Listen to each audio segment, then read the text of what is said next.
किसी पदार्थ का वह गुण, किसी पदार्थ का वह गुण जिसके कारण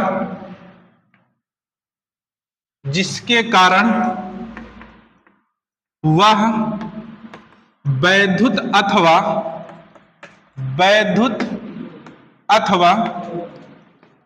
चुंबकीय प्रभाव उत्पन्न करता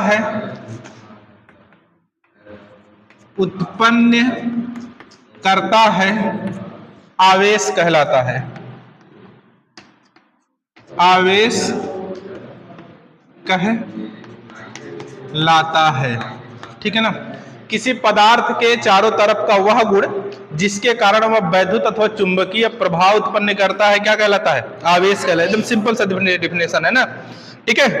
आवेश का मात्रक क्या होता है? आवेश का मात्रक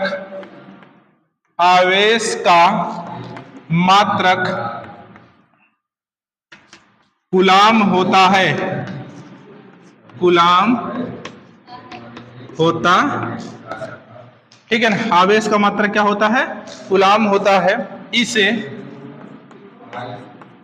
स्मॉल क्यू से प्रदर्शित करते हैं, ठीक है जी। बस इतना बहुत है।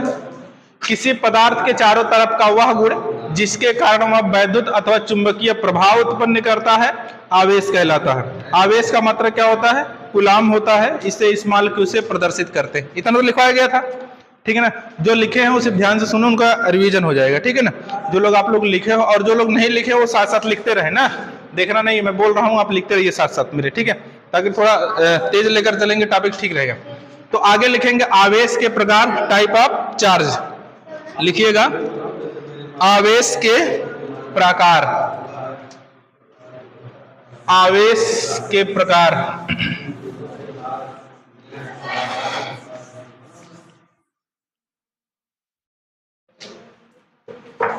आवेश के प्रकार ना,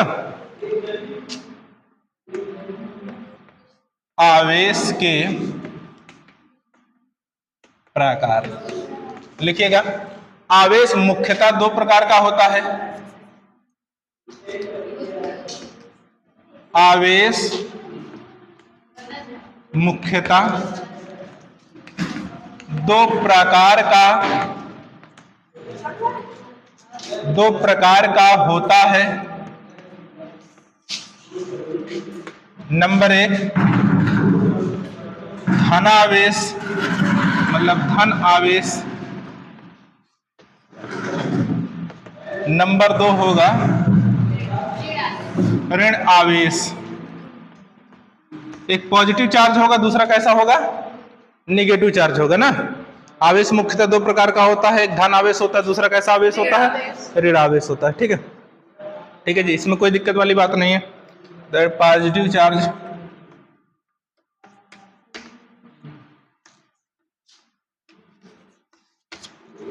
नेगेटिव चार्ज,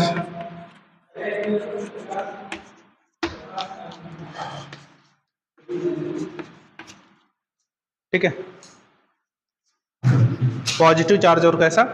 नेगेटिव चार्ज। एक कहीं कहीं होता है परीक्षण आवेश, होता है कि नहीं? अच्छा, परीक्षण आवेश का क्या रोल है? परीक्षण आवेश क्या होता है?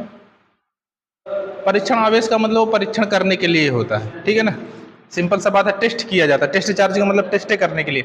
उस पर अगर आवेश की बात करें, ना पर प्लस का होता है और ना ही माइनस का होता है। तो हेडिंग डालिएगा धन आवेश। धन आवेश, पॉजिटिव चार्ज।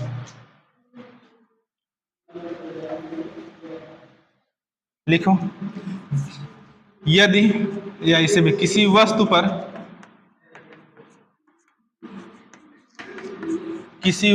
पर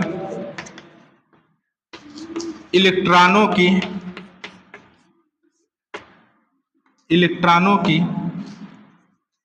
कमी होती है, कमी होती है, कमी होती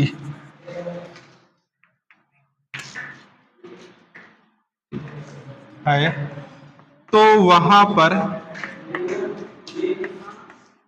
धन आवेश होता है।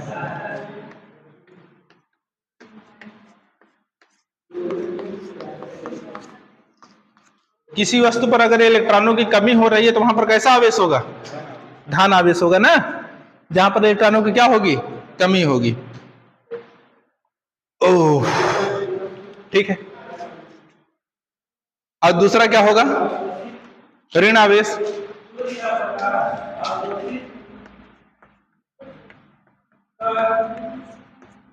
ऋण आवेश कैसा होगा? किसी वस्तु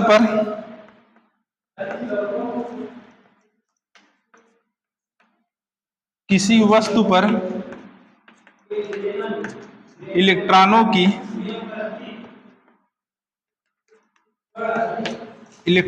की अधिकता होती है,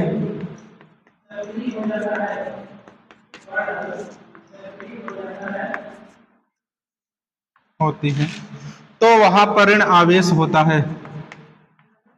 तो वहां पर ऋण आवेश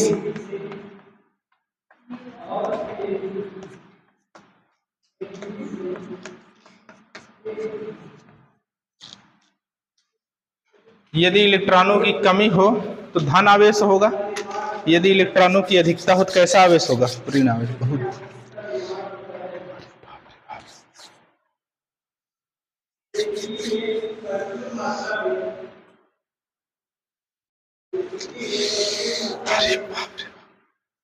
ये तो बहुत ज्यादा गर्मी।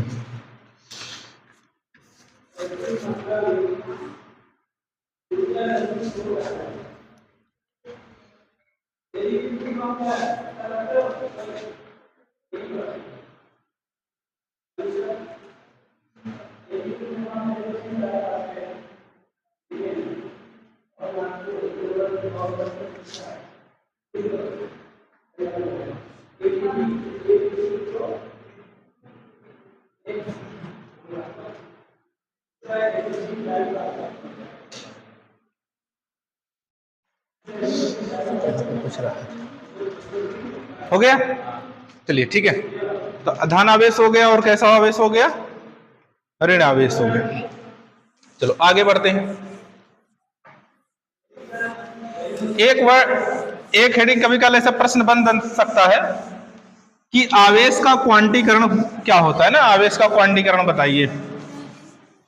आवेश का क्वांटीकरण पूछा जा सकता है। आवेश का क्वांटीकरण क्या होता है? तो हेडिंग डालते हैं, आवेश का क्वांटीकरण।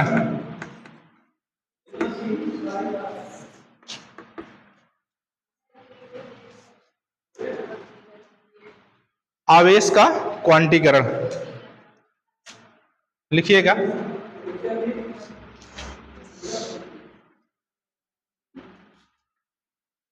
बोले आवेश का क्वांटीकरण कोई बता सकता है? आवेश का क्वांटीकरण क्या होता है? आवेश का क्वांटीकरण क्या होता है बताइए।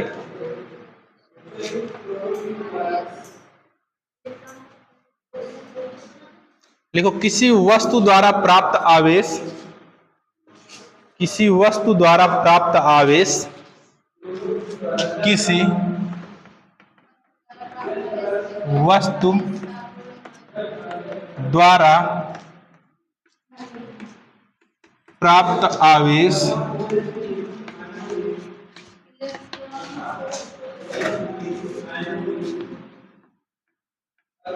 इलेक्ट्रॉन के आवेश का पूर्ण गुणज होता है।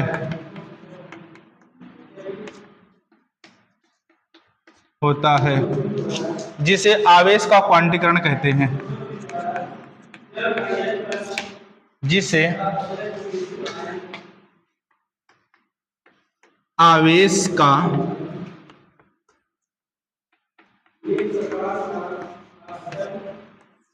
क्वांटीकरण कहते हैं, ठीक है ना। आवेश का मान Q, इलेक्ट्रॉन प्लस भी हो सकता है, नेगेटिव भी हो सकता है, इलेक्ट्रॉन का मान E, और इसी का क्या गुणा हो जाता है, पूर्व गुणा। तो मिलेगा क्यों बाग बाग इधर उधर दौड़ रही हो जी तक।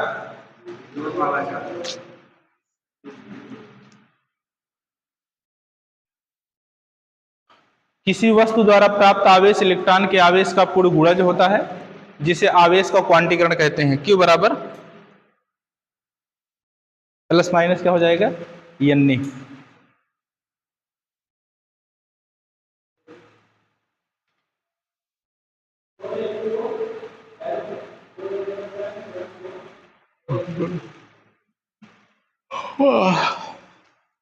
हो गया, ठीक है। इलेक्ट्रॉन पर आवेश कितना होता है,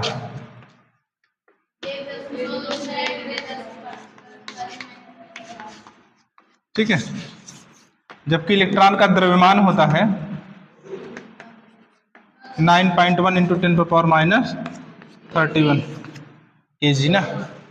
इलेक्ट्रॉन का मास यही होता है 9.1 इंटू 10 कितना होगा, -31 kg, ठीक है। तो इस पहले चैप्टर से अगर कुछ पूछा जा सकता हो सकता है कि आवेश का क्वांटीकरण पूछ ले कि आवेश का क्वांटीकरण क्या होता है। वो फार्मूला मिला है ना हमको, Q बराबर N, ठीक है ना। प्लस पॉजिटिव और निगेटिव दोनों रखेंगे, ठीक है ना। ये Q क्या है, आवेश, N क्या है, इलेक्ट्रॉन का मान है ना, इलेक्ट्रॉन पर कितना आवेश होता है, और सॉरी E है, और N क्या है आपका, इलेक्ट्रॉनों की संख्या है, ठीक है ना। जैसे एक नए प्रश्न, अगर कोई प्रश्न कहे जैसे हम कहे 8.0 इलेक्ट्रॉन 1.0 आवेश में इलेक्ट्रॉनों की संख्या बताइए कितनी है, ठीक है। तो आप निकाल लोगे अच्छे से, 8 कूलाम आवेश में इलेक्ट्रॉनों की संख्या बताइए कितनी होगी, निकल जाएगा। जैसे अगर कोई प्रश्न आपको दे दे, हम कहें 8 कूलाम आवेश में इलेक्ट्रॉनों की संख्या बताइए, तो आवेश के क्वांटीकरण सिद्धांत के अनुसार ही लगाएंगे। बोलिए, लिखो 8 कूलाम आवेश में इलेक्ट्रॉन, रफ में लिखो अपने, 8 कूलाम आवेश में इलेक्ट्रॉनों की संख्या बताइए। 8 कूलाम आवेश में इलेक्ट्रॉनों की संख्या बताइए। मैं प्रश्न लिख दे रहा हूं ना, कोई बता सकता है। 8 कूलाम आवेश में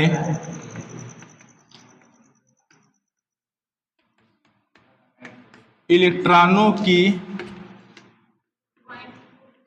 संख्या बताइए। ये आवेश के क्वांटीकरण पे ऐसे प्रश्न बन सकते हैं ना, ठीक है। कोई स्टूडेंट लगाया, हाँ बताइए आंसर कितना आया, 10.2 × 10⁻−19। और कोई स्टूडेंट, आप लोग लगाए 10.2 × 10⁻−19। है, तुम लोग तो सुबह सुबह कुछ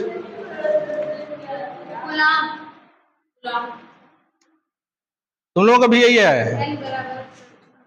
अब इस कल लगाए थे प्रश्न, और ये लोग तो जैसे एकदम मतलब बेहोश में लगा रहे हैं, कोई होश है नहीं तुम लोगों का। आए गलत है। आपका बच्चा कितना आया,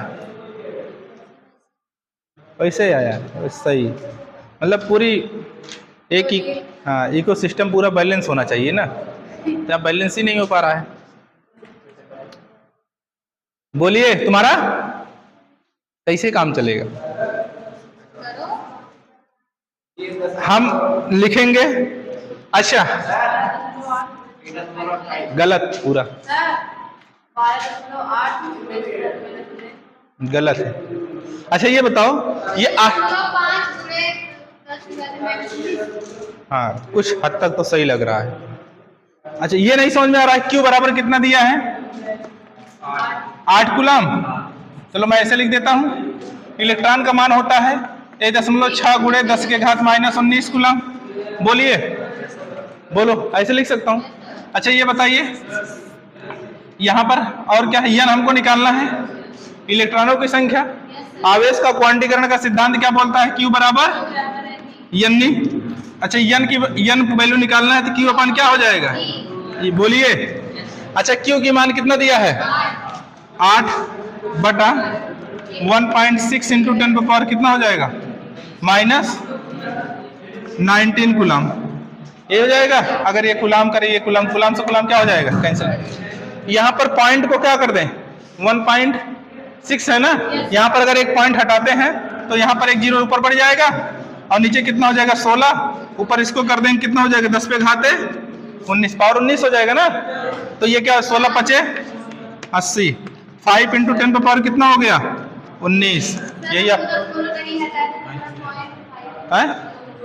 अब बताओ तुम लोगों को कैसे 1 पॉइंट कुछ आ रहा था जी, सर ये हम 1.6 ऊपर कर दिए थे और ये 8 किसको 1 दशमलव, हम 10 नहीं है।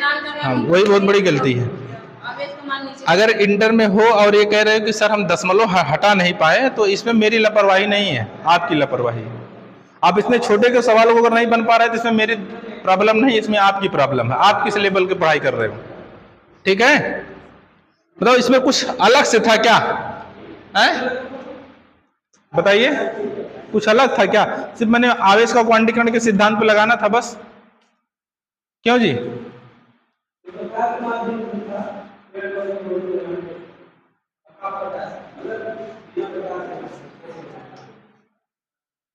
चलो क्यों -19 होगा, ये नहीं समझ में आ रहा है। माइनस जब ऊपर जाएगा क्या होगा, प्लस हो जाता है, और इलेक्ट्रॉनों की संख्या माइनस में कब आने लगी, वो तो पूर्ण गुणज होना चाहिए ना, पूर्ण गुणज आना चाहिए। आप पॉइंट में कहोगे 0 पॉइंट समथिंग सर, तो ये तो गलत बात है, ठीक है। आपसे भी नहीं बन पाया। अच्छा इलेक्ट्रॉन ऊपर कर दिए थे और आवेश क्या कर दिए थे, नीचे। मतलब पूरा एकदम कुदरत का करिश्मा ही बदल दिए। अरे कुछ तो देखो, बिना सर पांव के लगाने चालू कर दिए। चलो लिखो एक प्रश्न और था, लिखो बच्चा।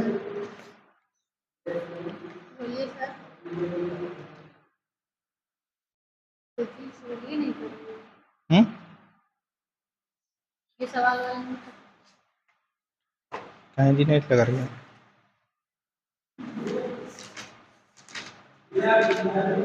चलिए लिखिए 14.4 कूलाम आवेश में 14.4 कूलाम आवेश में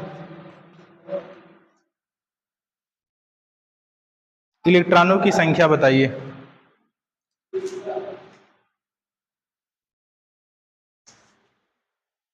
चौदह दशमलव 6 कूलाम आवेश में इलेक्ट्रॉनों की संख्या बताइए। 4 कूलाम आवेश में इलेक्ट्रॉनों की संख्या बताइए। हल हो जाएगा ना, हल करो कितना आएगा, फिर हम आगे बढ़ते हैं ना। हैं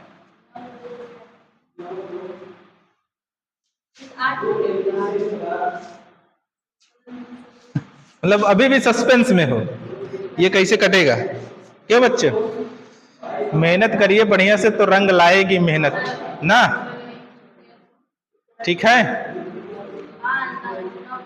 अच्छा तुम मुझसे कंपेयर कर रही हो, मतलब देखो पहले हमको गुड़ा सही है कि नहीं है। कदम चूम लेती है झुककर ये मंजिल अगर मुसाफिर हिम्मत न हारे, समझे। और तुम लोग तो जैसे पहले में हार गए।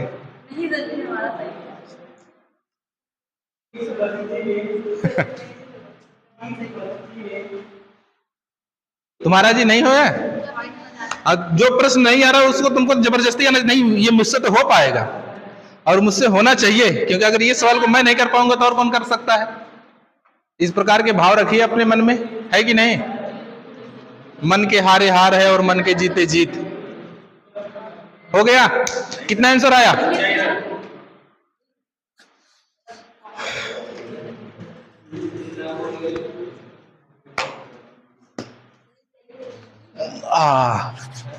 या प्रभु, अच्छा 9 इंटू 10 पावर 19, अच्छा 9.0 इंटू 10 पावर 19, हाँ इंटू 10 पावर 19 ना, हाँ तो सही तो है इसमें, क्यों? हाँ 9 गुणे 10 के घाते 19, ठीक है सही, सबका सही आ गया। देखो अरे इसमें कौन सी फिजिक्स आपको अलग से लगानी थी, इसी की जगह आपको कितना रखना था जी? 14.4। तो इसका मतलब यहां पर कितना रखना था? ये तो गया पूरा पूरा गया इधर, और ये तो आप जानते हैं 1.1 अंक बाद ये है 144 बटा कितना हो गया 16 गुणे 10 पे घात 19, ये माइनस प्लस हो जाएगा 16 9 144 ना। यूपी बोर्ड के लड़कों का तो गुणनखंड और कट्टा पिट्टा वाला मामला ठीक रहता है ना। अब सीबीएसई बोर्ड वाले लड़के के 2 1 जा 2 2 2 जा 4 करते हैं, यूपी बोर्ड वालों कितना कैलकुलेशन बढ़िया है, छक्का पंजा से लगा देगा फट्टे से आंसर। ठीक है चलो अगला प्रश्न लिखिएगा। अब इसका क्वांटीकरण अगर पूछा जाएगा तो बता लेगा कि नहीं? हो जाएगा जी, चलो ठीक है। अभी बीच बीच में प्रश्न आते रहेंगे तो आप उसको सॉल्व करिएगा इसी के अनुसार। चलो आगे बढ़ते हैं। अच्छा कूलाम का नियम भी पूछा जाता है, लिख लो बच्चे जो नए हैं।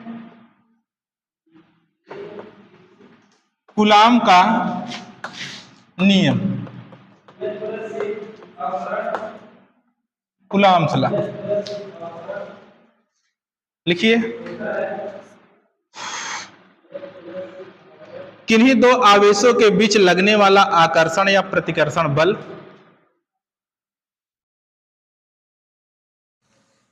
किन्हीं दो आवेशों के बीच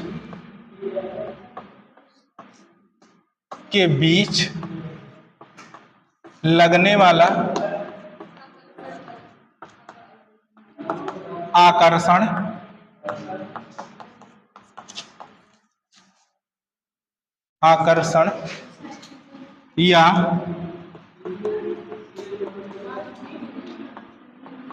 प्रतिकर्षण बल दोनों आवेशों के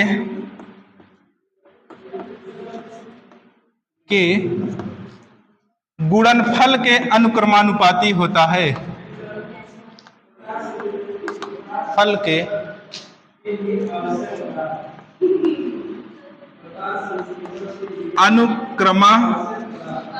अनुक्रमानुपाती होता है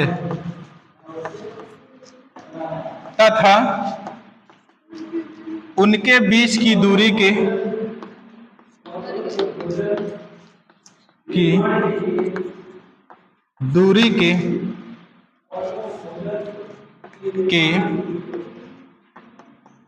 वर्ग के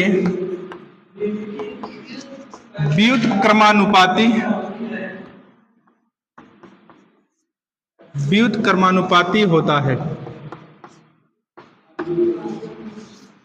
किन्हीं दो आवेशों के बीच लगने वाला बल दोनों आवेशों के गुणनफल के कैसा होता है? अनुक्रमानुपाती, तथा उनके बीच की दूरी के वर्ग के कैसा होता है? व्युत्क्रमानुपाती होता है। ठीक है ना? हाँ ठीक है, लिख लीजिए। ये जितनी भी मतलब ये फिजिक्स जो आप मैं पढ़ा रहा हूँ उसको एक स्पाइरल में बढ़िया से नोट करके रखिएगा ना, ठीक है ना? हाँ ताकि पता लगे कि हमने इस चीज को पढ़ा था। फिगर बना लीजिए। देखो एक बिंदु ये ले लो, यहां से उस दूरी पर दूसरा बिंदु B ले लो। इस बिंदु पर Q1 आवेश रख दीजिए, इस बिंदु पर Q2 आवेश रख दीजिए। दोनों आवेशों के बीच की दूरी r कर दीजिए। लिखो, उसी में लिखिए। माना दो बिंदु A व B है, दो बिंदु A व B है।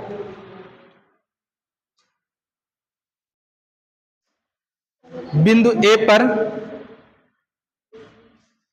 Q1 आवेश, बिंदु B पर Q2 आवेश स्थित है। बिंदु A पर कैसा आवेश है? Q1 बिंदु B पर कैसा आवेश है? Q2 आवेश स्थित है। हो गया? दोनों आवेशों के बीच की दूरी स्मॉल r है। दोनों आवेशों के बीच की दूरी स्मॉल r है। हो गया?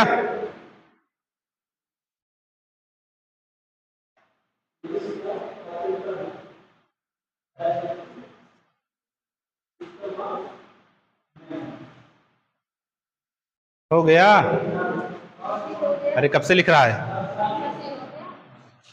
जोते चले जा रहे हो, कुछ समझ में आ रहा है कि मतलब लिख रहे हो? अच्छा, आराम से बोले, ठीक है। तो क्या लिखे हो? क्या? यदि दो आवेशों के बीच, किन्हीं दो आवेशों के बीच, दो आवेश कौन कौन से है? Q1 और Q2 ना। इधर देखो, Q1 है और Q2। किन्हीं दो आवेशों के बीच लगने वाला क्या? बल।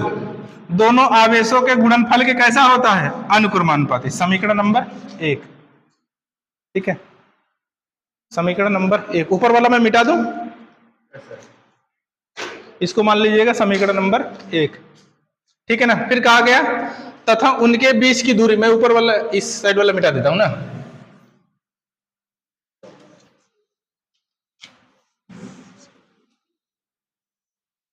फिर क्या बोला गया? दोनों आवेशों के बीच की दूरी क्या है? स्मॉल r के वर्ग के व्युत्क्रमानुपाती क्या होता है? बल होता है। क्या होता है? समीकरण नंबर 2। दोनों आवेशों के बीच की दूरी के वर्ग के व्युत्क्रमानुपाती होता है। ठीक है, तो लिखेंगे समीकरण 1 व समीकरण 2 से। समीकरण 1 व समीकरण 2 से। हो गया? चलिए देखिए, समीकरण 1 क्या था? F अनुक्रमानुपाती Q1 Q2 और इसके बटे में क्या रहेगा? ये R।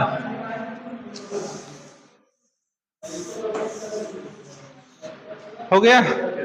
अनुक्रमानुपाती है तो हटाते हैं तो कोई ना कोई नियतांक का प्रयोग करते हैं। हमने नियतांक ले लिया 1/4 pi epsilon not Q1 Q2 upon R square. ठीक है ना। जहां लिख देना 1/4 पाई एप्सिलॉन नॉट एक नियतांक है, नियतांक है जिसका मान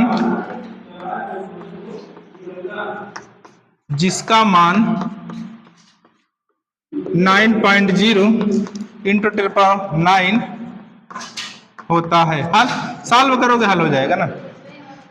4 में पाई का मान 22/7 रखना है, 3.14।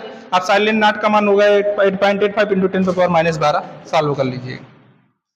तो यह फिजिकल टू मिला कितना? 9.0 10⁹ Q1 Q2 अपान R स्क्वायर। ठीक है। और बल का मात्रक क्या होता है बच्चे? न्यूटन। यानी क्यों लगाया है कि बल का मात्रक क्या होता है? न्यूटन। ठीक है ना। तो बल का मात्रक हो जाएगा न्यूटन।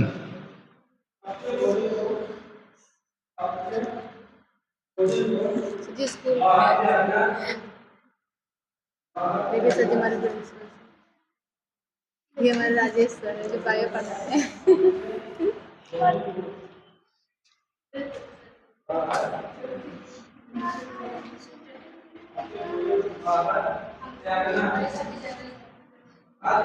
अच्छा, अगर तुम लोगों को कह दिया जाए कि आज पढ़ाना नहीं है, चलो कुछ बातें कर लिया जाए, तो लड़के इतना खुश हो जाते हैं। क्या बात कहे सर, मुंह की बात छीन लिए आप तो।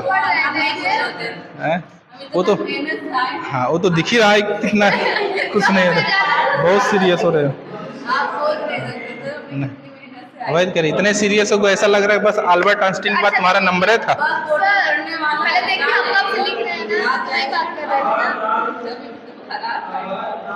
चलो हो गया जी। ठीक है ना। बल का सूत्र मिला कितना? कूलाम का नियम क्या होता है? कूलाम का नियम यही सूत्र मिला 1/4 pi epsilon not Q1 Q2 upon R square. और इसका मात्रक क्या होता है? न्यूटन। मात्रक क्या हो जाएगा? न्यूटन। किसी कोई शिकवा शिकायत नहीं ना? कुछ नहीं।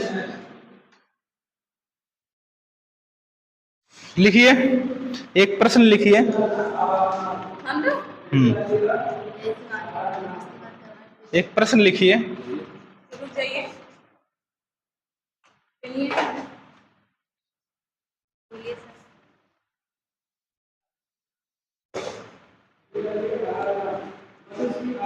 लिखो, 2 माइक्रोकुलाम व 3 माइक्रोकुलाम के दो आवेश, 2 माइक्रोकुलाम लिख लोगे, 2 माइक्रोकुलाम ना, कितनों तो यो नहीं लिख पाएंगे।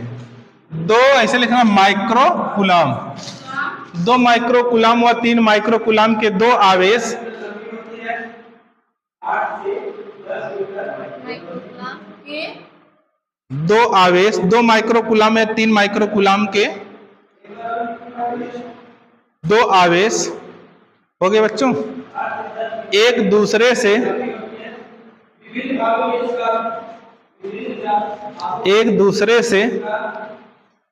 3 सेंटीमीटर की दूरी पर रखे हैं, एक दूसरे से 3 सेंटीमीटर की दूरी पर रखे हैं। ओके,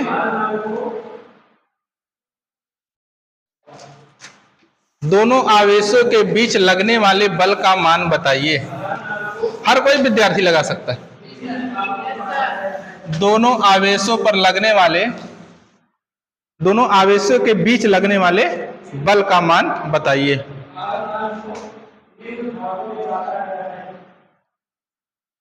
लगने वाले बल के बीच लगने वाले बल का मान बताइए। देखो, जैसे 2 माइक्रोकुलाम तथा 3 माइक्रोकुलाम के 2 आवेश एक दूसरे से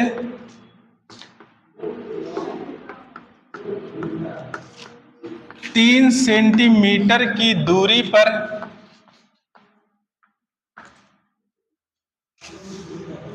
स्थित हैं। दोनों आवेशों के बीच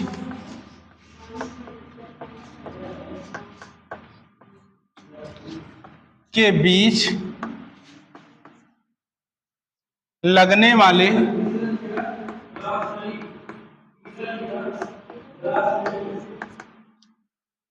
बल का मान बताइए।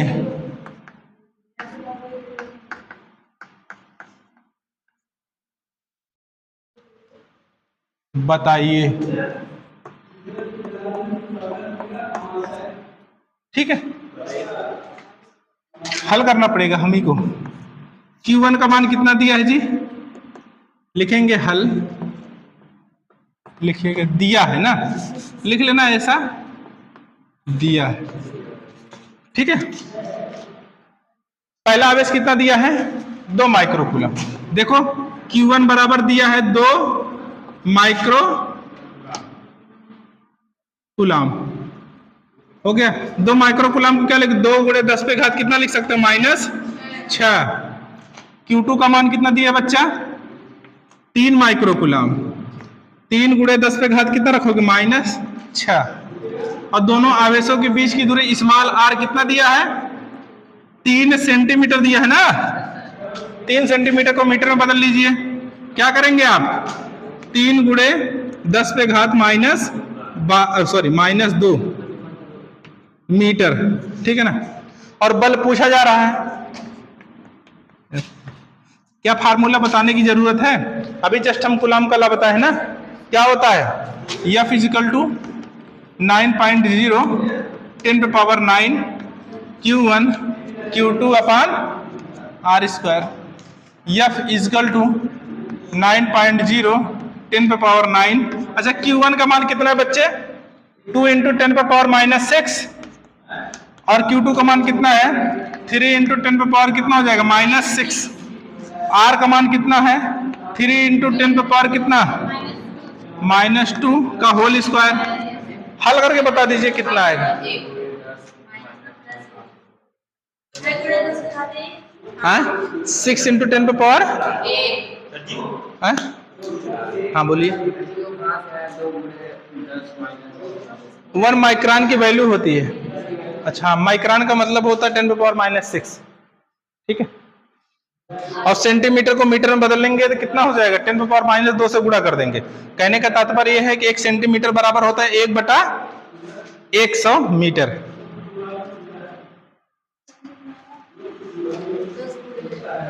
हो गया बहुत। सर 6 गुणे 10 घाते 1 न्यूटन, सही नहीं? 6 गुणे 10 पे घाते 1 न्यूटन। और किसी विद्यार्थी का वही। और आपका थोड़ा लड़कियों को उत्तर मैच कर जाता है ना। न, अरे हम कैसे क्यों बोले, अभी एक ऐसा उत्तर बताए थे जो सबका मैच कर रहा था, और फाइनली जब पता लगा तो आंसर सबका गलत था। चलो अच्छी बात है, मैच करना चाहिए। कितना आया है? एक क्या? न्यूटन। हाँ नहीं है, आप बताइए। वो तो मैं तो बता रहा हूँ, हमारा सही है। मैं आज से नहीं बहुत दिन से ये सब बता रहा हूँ।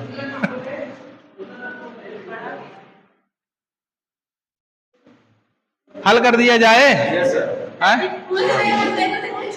क्या हुआ?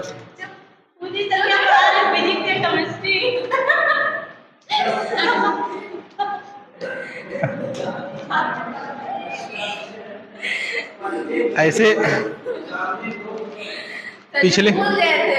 पिछली बैच में एक लड़का आया था, वो पूरा सुबह में आया पढ़ने के लिए और पढ़ा कम से कम 2 या 3 घंटा। पढ़ने के बाद वो घर गया और घर उसके भैया पूछे कि मतलब क्या पढ़ के आए हो। और बताओ, मैं साइंस पढ़ाया था, विज्ञान पढ़ा, तो घर जाकर बोला सामाजिक विज्ञान पढ़ कर आए। तो ऐसे ऐसे लोग, पागलों का कोई हाँ, तो पागलों का कोई गांव नहीं होता है ना। हर गांव में 2-4 पागल पाए जाते हैं। हो गया, इधर देख लीजिए तो कितना हो जाएगा। F = 9 × 10 पे पावर कितना हो जाएगा, 2 का 3 में मल्टीप्लाई करेंगे कितना हो जाएगा 6, और 6 में 6 जोड़ेंगे कितना हो जाएगा 10 पे घात -12, और 3 का स्क्वायर करेंगे कितना हो जाएगा 9, और 10 पे पावर कितना हो जाएगा -4। अच्छा 9 से 9 क्या हो जाएगा, कट जाएगा बच्चों। अच्छा ये देखिए 6 गुणे 10 पे घात, ये -4 है ना, ऊपर जाएंगे कितना हो जाएगा +4, और +4 का मतलब 4 और 9 जोड़ देंगे कितना हो जाएगा 10 पे 13, और 10 पे घात कितना चल रहा है 12। तो 6 गुणे 10 पे घात 1, 13 में से 12 निकालें 1 क्या बचेगा ना, 1 का मतलब 6 में 10 का गुणा करेंगे 60 ना। कई न्यूटन बल कार्य कर रहा है, 60 न्यूटन का बल कार्य कर रहा है। और किसका कितना आया था, 6 गुणे 10 घाते 1, बस पूरा नहीं किए थे, 8 नहीं किए, बाकी 60 न्यूटन का बल कार्य कर रहा है। आपका भी यही आया था? अरे उत्तर यही आया था आपका, वही है। अरे क्या सर जी मेरा गलत आया, जवाब नहीं दिए, क्या बता कोई सर क्या? बोलिए क्या मैं पागल हूँ? अच्छा क्या मैं पागल हूँ? अब इसका हम कैसे बताएं क्या मैं पागल हूँ? नहीं आप बोल दीजिए क्या कोई सर।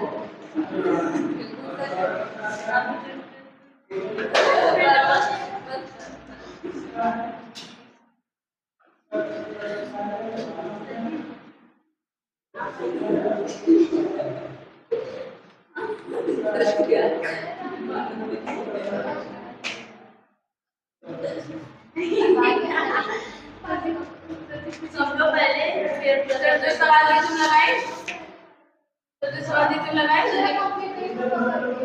ये मतलब सवाल लगाई नहीं, मेरे भी तो मिली नहीं है तो सवाल ये लगाए लगा हां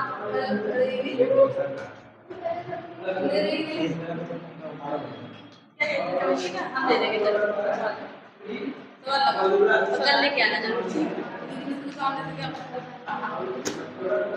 हमारे से देखते देखते मेरे लेके आते।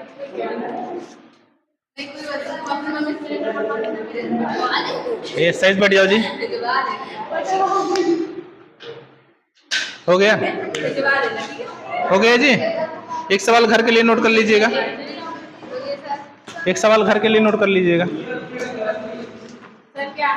एक सवाल घर के लिए नोट करिए।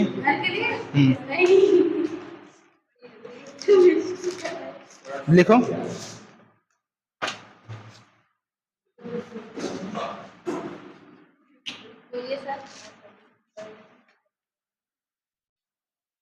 बोले?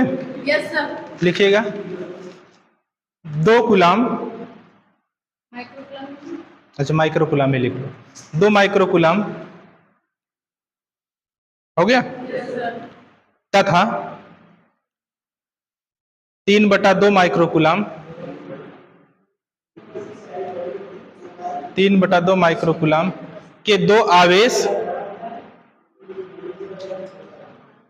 के 2 आवेश एक दूसरे से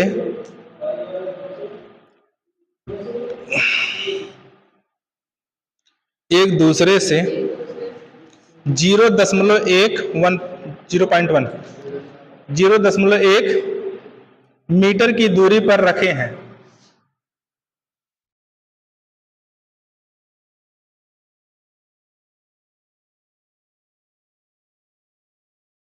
हो गया?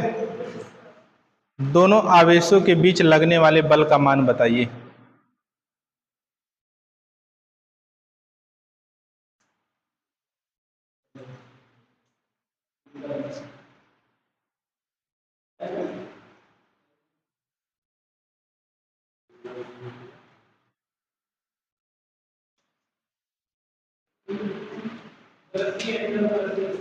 $45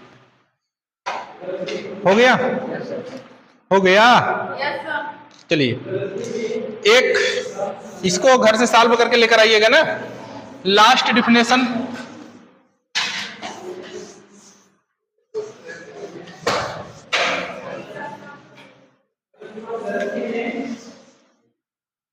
लिखिए वैद्युत क्षेत्र, हेडिंग डालिएगा वैद्युत क्षेत्र। नहीं, आप लोगों ने तो लिखा होगा ना, लिखा है कि नहीं? Electric field. कोई बता सकता है इलेक्ट्रिक फील्ड क्या होता है? आप बताइए, इलेक्ट्रिक फील्ड क्या होता है? वैद्युत क्षेत्र। हाँ,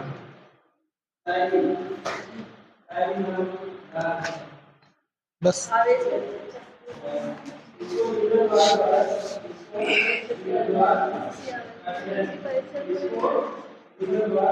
आखिर आवाजें बाहर कब आएंगी? जब बात करते वक्त तब आएंगी बाहर है? जब बात करना होता है तो कोई चीज, जब पूछते हैं तो कोई चीज बताओगे, जैसे मुंह बंद कर लो, कौन सुन न ले। बोलो, काहे मुंह में पेन डाले हो? बोलोगे? तुम्हारा बचपना भी गया नहीं?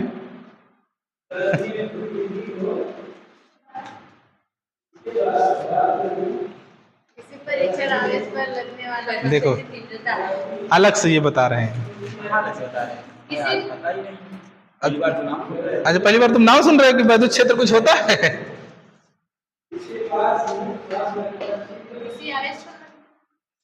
मतलब बलय लगेगा और कुछ नहीं हो सकता। अच्छा, आवेश के चारों तरफ के क्षेत्र, आवेश के चारों। चलो लिख लीजिए। ये तीव्रता, तो तीव्रता इसके बाद लिखवाए थे ना? नहीं सर जी, देखा। चलो लिख लीजिए। अगर हो सकता है हेडिंग भूल गए होंगे तो एक बार लिख लीजिए। चलो हाँ, लिखो। किसी आवेश के चारों तरफ का वह क्षेत्र, किसी आवेश का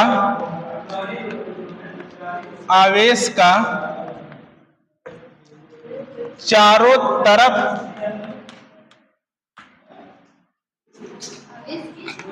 आवेश के चारों तरफ का वह क्षेत्र जहां पर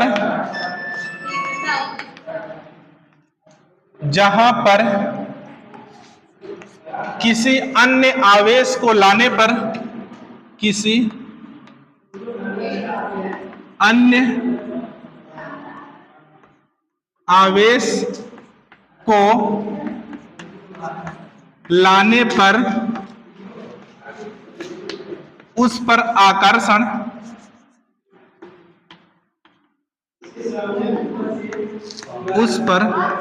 आकर्षण या प्रतिकर्षण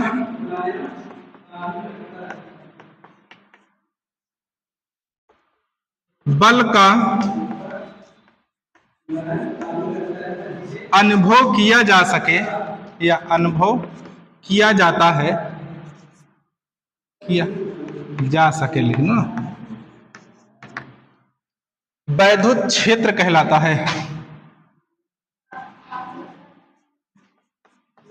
वैद्युत क्षेत्र कहलाता है। हम कैसे, तुम लोग एडवांस में पढ़े होगे, कुछ बढ़िया है कि नहीं? नहीं है सर। हम लोगों के समय के जो छोटे छोटे बच्चे थे वो बचपन में माटी खाया करते थे। आज के लड़के माटी नहीं खाते हैं। अभी भी खा लेते हैं माटी। हम अभी भी खाते हैं माटी। इस टाइम तो कटोरी है क्या करते हैं? नहीं सर, इतनी गंदी नहीं